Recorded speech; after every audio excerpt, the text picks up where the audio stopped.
my name is Chika Anyanwu. I'm from Southern California, and can I just tell you how good God is?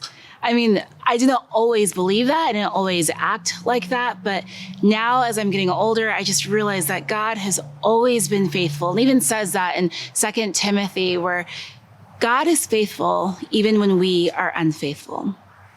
Growing up, I lived in a considerably small town with my mom, dad, my 2 older brothers, and an older sister. And I heard about the love of God a lot, that Jesus loves you, Jesus loves you. And I'm like, dude, yes, I love this, that Jesus loves me.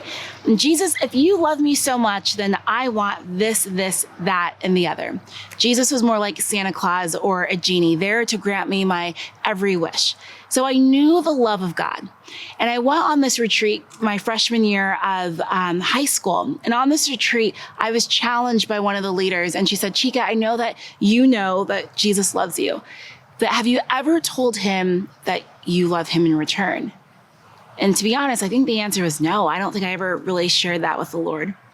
So in a time of adoration, I finally said those words, Jesus, I love you. And not only do I love you, but I am in love with you.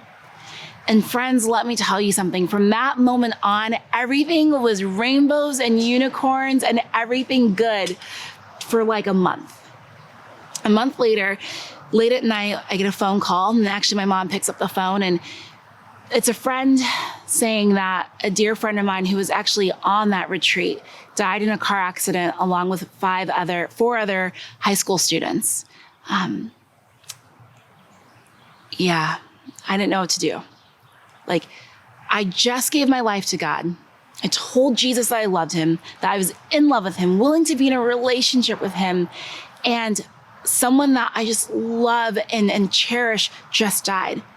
And I remember that night, I said something to God that was very opposite of what I'd said earlier on that retreat. Told him I hated him. I was so angry. That was the only thing I knew to be true at that moment, was that I hated God because he took someone away from me. Of course, the next morning I repented, but something had changed in our relationship. From my freshman year of high school to my freshman year of college, 11 people that I knew and loved died. And not only that, my dad, whom I love so much, he took a job overseas. So I went from having my dad home all the time to having him home maybe half of the year. And I'm telling you, my family was that family that we went to mass every Sunday. My dad was part of Knights of Columbus. My mom was a lector. My brothers were altar servers. My sister and I sang in the choir. So we were that family that was always at church. And although I continued going to church, even throughout college, that relationship with the Lord changed. And so I would go to mass, on a Saturday night. And then as soon as mass was over, I would go to the parties with my friends. I was going to the frat parties and all of the things in between, and living the lifestyle that is included with that. And one day I was bragging to a friend, my best friend, about something that I had just done. And he was like, no, Chika, you're getting to a point where you do something new and I'm not surprised anymore. And I was mad. I'm like, dude, you're supposed to be my friend. You're supposed to encourage me when I do these things. It's just funny, right? It's like no biggie. And he's like, no, you know better. And he didn't just call me out on my stuff, but he called me onto holiness, into greater awareness of my dignity. And I was angry with him, and we didn't actually talk for many years after that.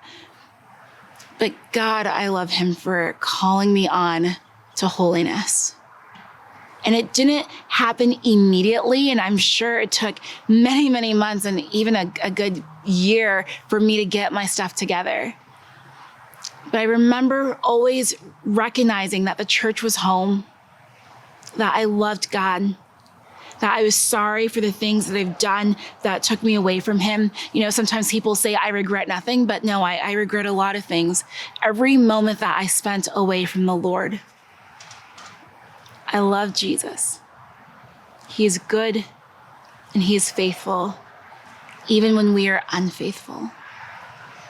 In the trials and in the triumphs, the Lord desires to be in relationship with us.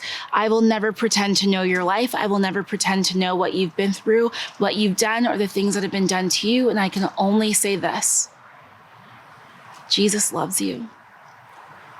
and he desires for you to love him in return, and he will wait patiently and faithfully until you do. God bless you.